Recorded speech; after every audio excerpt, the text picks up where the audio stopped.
इदारे सियासत में मुदाखलत करते रहेंगे तो मनफी असरात सामने आएंगे। मनफी हथकंडों के बावजूद नून लीग मुल्क की सबसे बड़ी जमात है। लीगी रहनुमा राना सनाउल्लाह कहते हैं, जितने रेफरेंसेस बना लें मियां साहब के कपड़े भी कुर्क कर लें, अपने मौक़िफ़ से पीछे नहीं हटेंगे। उन्होंने कहा कि जिन्हें नून लीग के खिलाफ इस्तेमाल किया गया वही अब गले पड़े हुए हैं। राना सनाउल्लाह ने वज़ीर दाखिला और वज़ीर खारजा की अहलियत पर भी सवाल उठा दिए। पाकिस्तान मुस्लिम लीग नून जो कि एक सबसे बड़ी जमात है और तमाम तर मनफी हथकंडों और तमाम तर धांधलियों, तमाम तर जनूबी पंजाब जो है वो धड़े महाज सारा कुछ किया गया। अगर आप जो है वो सियासत को इस किस्म की मुदाखलत से मुबर्रा नहीं करेंगे तो उसके फिर मनफी असरात भी हैं।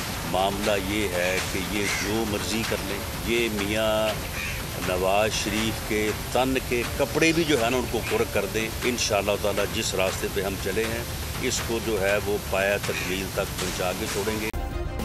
सब्सक्राइब करें और बेल दबाएं ताकि कोई खबर रह न जाए।